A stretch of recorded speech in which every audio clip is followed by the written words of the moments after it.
साथ आपको ये भी बताते चलें कि काहना में ट्यूशन सेंटर की छत गिरने का वाकया वजीर आजम ने इजहार अफसोस किया है। वजीर आजम का बच्चों के जाँ बहक होने पर गहरे दुख और रंज का इजहार। वजीर आजम का जाँ बहक बच्चों के लवाहिकीन से इजहार ताज़ियत। वजीर आजम की जख्मियों की जल्द सेहतयाबी के लिए दुआ, तिब्बी इमदाद फराहम करने की भी हिदायत वजीर आजम की जानिब से किए गए हैं। इंतहाई अफसोसनाक ये वाकया जिस पर वजीर आजम ने भी दुख और अफसोस का इजहार किया है। काहना में ट्यूशन सेंटर की छत गिरने का ये वाकया वजीर आजम ने गमज़दा खानदानों से इजहार ताज़ियत किया है।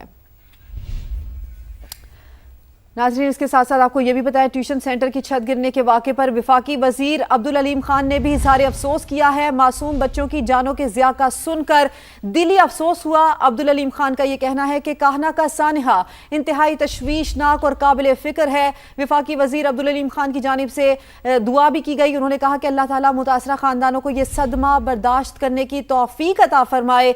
गमज़दा अफराद के दुख में शरीक हैं। लख्ते जिगर का कोई नेमुल बदल नहीं है, ये कहना है अब्दुल अलीम खान का। और इसके साथ साथ उन्होंने ये भी कहा कि अल्लाह ताला मरहुमीन को जवारे रहमत में जगह और ज़ख्मियों को जल्द सेहतयाबी अता फरमाए।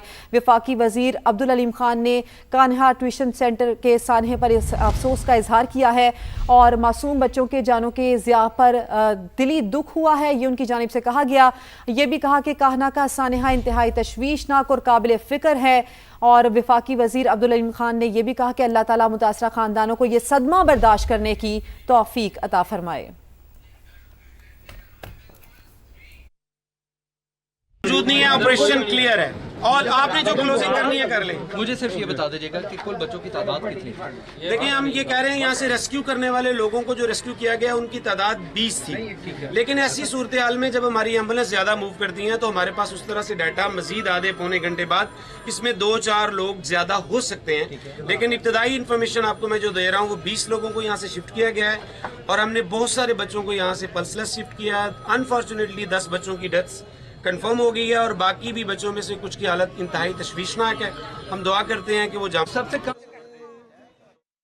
तर्जुमान रेस्क्यू गुफ्तगू कर रहे थे। उन्होंने ये बताया है कि जब यहाँ से बच्चों को रेस्क्यू किया गया तो बेशतर बच्चे ऐसे थे जो कि पल्सलेस थे, उनकी जान पहले ही जा चुकी थी और 10 बच्चे ऐसे हैं कि जिनकी हालत तशवीशनाक बताई जा रही है।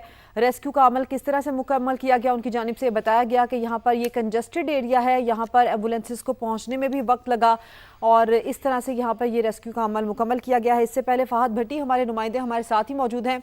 फहद, मैं आपसे ये सवाल पूछना चाह रही थी कि जिस तरह से आपने बताया कि यहाँ पर इनिशियली जब सर्च ऑपरेशन किया गया तो वालिदैन ने बहुत सारे बच्चों को खुद अपनी मदद आपके तहत निकाला, तो क्या वो इनको यहाँ से डायरेक्ट हॉस्पिटल ले गए या फिर नियर बाय कुछ क्लिनिक्स हैं, मेडिकल क्लिनिक्स हैं, वहाँ पर भी इन बच्चों को शिफ्ट किया गया? ऐसी कुछ इत्तलात हैं कि कुछ बच्चे क्लिनिक्स में भी मौजूद हों? नहीं, ऐसी इतलात नहीं है क्योंकि ये जो इलाका है काना 9 का इलाका जहाँ पर यह वाक़या हुआ, ये मेन फिरोज़पुर रोड से तकरीबन 2 किलोमीटर अंदर है और ये एक देहाती इलाका है। जब रेस्क्यू को इतला की गई और उससे पहले जब ये वाक़या हुआ तो यहाँ के जो इलाका मकीन थे उन्होंने अपनी मदद आपके तहत मलबा हटाकर बच्चों को निकालना शुरू किया और 2 किलोमीटर से बाद जो है वो मेन फिरका एरिया है और मेन फिरोज़पुर रोड पर अगर आप वापस गजूमता की तरफ रवाना होते हैं तो बिल्कुल साथ ही काना अस्पताल है। वहाँ पर काना अस्पताल में उनको मुंतकिल किया गया था क्योंकि काना सरकारी अस्पताल जो है वो इस जाए वो कुआ से कोई ज़्यादा दूर नहीं है। अगर हार्डली रिक्शे में या किसी गाड़ी में ले जाया जाए बच्चों को तो ज़्यादा वक्त नहीं लगता, 5 या मैक्सिमम 10 मिनट लग सकते हैं। तो यही किया यहाँ के जो इलाका मकीनों ने बताया कि उन्होंने अपनी मदद आपके तहत कुछ बच्चों को यहाँ से निकाला और उसके बाद काना अस्पताल में मुंतकिल किया।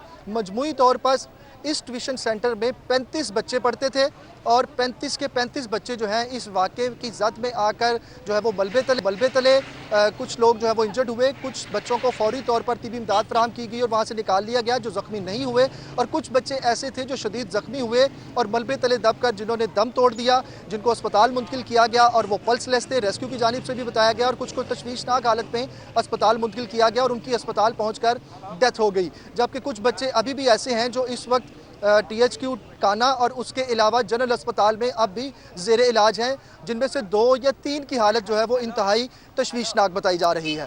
जी फहद, अब ये सानिया हो गया, ये हादसा हो गया, अब इसको जितना मर्जी रोएं पीटिए, अब क्या हो सकता है? जो जाने जा चुकी हैं वो चली गई हैं। जिन वालिदैन पर गम का पहाड़ टूटा है, अब वो तो अपने बच्चों को, प्यारों को याद करके रो सकते हैं। कुछ ये आप इन्फॉर्मेशन अगर शेयर कर पाएँ कि जिस तरह से आपने इस इमारत का अहाता किया कि यहाँ पर जो ऊपरी मंजिल है वहाँ पर तामीर व मुरम्मत का काम जारी था, बर्डन लोड ज़्यादा हुआ और ये छत कोलैप्स कर गई, गिर गई। इलाका मकीनों का क्या बताना है कि यहाँ पर इस इमारत में कब से ये काम चल रहा था और कब से ये बच्चे इसी तरह से रोजाना की बुनियाद पर ट्यूशन आ रहे थे? तकरीबन 2 या 3 साल हो चुके हैं इस ट्यूशन सेंटर को यहाँ पर बने हुए, और यहाँ पर इस इलाके के जो बच्चे हैं, कम सिन बच्चे, वो यहाँ पर ट्यूशन पढ़ने के लिए आते थे, तालीम हासिल करने के लिए आते थे। सबसे जो मेन बात है वो ये है कि अगर ये ट्यूशन सेंटर या ये बिल्डिंग बनाई गई थी तो इसका चेक एंड बैलेंस क्यों नहीं रखा गया?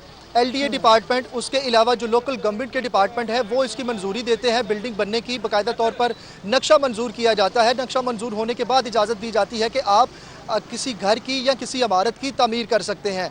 तो अगर ये देहाती इलाका भी है लेकिन है तो लाहौर के अंडर, यहाँ पर लोकल गवर्नमेंट जो लाहौर की है, डिप्टी कमिश्नर हैं, जो यहाँ के असिस्टेंट कमिश्नर यहाँ जिनकी ये डोमेन है, उनको ये चीज़ें चेक करनी चाहिए थी। लेकिन उनसे ये सवाल होने चाहिए कि आप लोगों ने इस पे चेक एंड बैलेंस क्यों नहीं रखा? अगर आबादी ज़्यादा हो रही है तो उसके बाद फिर जो हुकूमती इदारे हैं उनमें भी भर्तियां भी ज़्यादा हो रही हैं, स्टाफ भी ज़्यादा है, तो ऐसे इलाकों बिल्कुल में चेक एंड फहद, ये बैलेंस। सारे सवालात हैं, इनके जवाब चाहिए और ये वालिदैन ये जवाब मांगेंगे, ये रोती पीटती माएँ ये जवाब मांगेंगी, ये वालिद जो अपने बच्चों को यहाँ पर ढूंढ रहे हैं, रो रहे हैं उनके लिए, ये वो जवाब मांगेंगे कि क्यों इस इलाके में चेक एंड बैलेंस क्यों नहीं रखा गया। अगर एक इमारत ऐसी है जिस पे तामीर और मुरम्मत का काम चल रहा है तो वो ट्यूशन सेंटर बहाल क्यों है, वहां पर बच्चे क्यों पढ़ने आ रहे हैं? और छोटी मोटी तादाद नहीं, छोटे मोटे नंबर्स नहीं, 35 बच्चे यहां पर पढ़ने के लिए आ रहे हैं।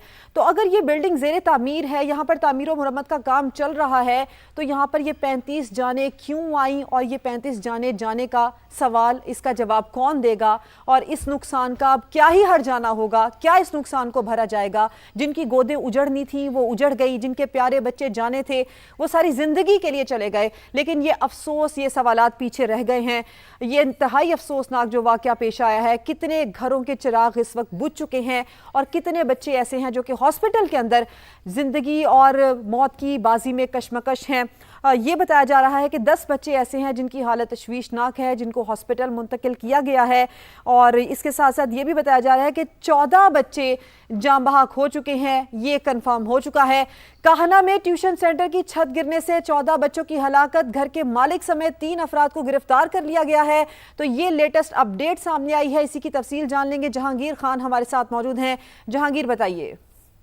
कानूनी कार्रवाई का बाकायदा तौर पर चूंकि आगाज हो चुका है और इस अफसोसनाक वाक़े में गफलत और लापरवाही के मुर्तकिब घर के मालिक, उसके भाई और एक मिस्त्री या जो ठेकेदार है उसको करार दिया गया है। पुलिस का ये कहना है कि घर के मालिक रेहान को और उसके भाई फैजान को और मिस्त्री उमैर को गिरफ्तार कर दिया गया है। इसकी तस्दीक DIG ऑपरेशन फैसल कामरान ने की है। उनका ये कहना है कि मुल्जिमान की लापरवाही और गफलत जो है वो खौफनाक हादसे का सबब बनी है।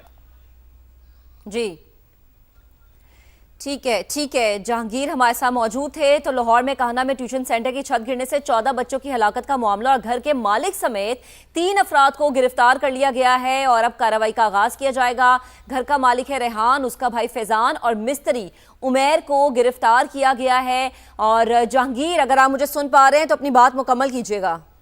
हाँ जी बिल्कुल। DIG ऑपरेशन फैसल कामरान का ये कहना है कि इब्तदाई तफ्तीश में जो घर का मालिक है, इसका भाई है और मिस्त्री है, इनकी गफलत और लापरवाही साबित हुई है। इनकी लापरवाही की वजह से अफसोसनाक वाकया पेश आया है। इन तीनों मुल्जिमान को गिरफ्तार कर लिया गया है। घर के मालिक की शनाख्त रेहान, इसके भाई की शनाख्त फैजान और जो मिस्त्री है इसकी शनाख्त उमैर के नाम से की गई है। इनके खिलाफ मुकदमा दर्ज कर लिया जाएगा और मजीद कानूनी कार्रवाई आगे बढ़ाई जाएगी। पुलिस हुकाम का ये कहना है कि जैसे जैसे मजीद नाम सामने आते जाएंगे तो उन मुल्जिमान को भी इसी मुकदमा में नामजद किया जाएगा और गिरफ्तारियां भी अमल में लाई जाएंगी। फिल वक्त इब्तदाई तौर पर इन तीनों मुल्जिमान को गिरफ्तार करके थाना काहना मुंतकिल किया गया और इनके खिलाफ बाकायदा तौर पर कानूनी कार्रवाई का आगाज कर दिया गया है। जैसे इस वाक़े की तहकीकात मुकम्मल होंगी तो उसके बाद इस वाक़े की हतमी वजूहात जो है वो सामने लाई जाएंगी और उन हतमी वजूहात की बुनियाद पर मुफस्सल रिपोर्ट मुरतब करके आला हुकाम को भी भिजवाई जाएगी और कानूनी कार्रवाई आगे भी बढ़ाई जाएगी और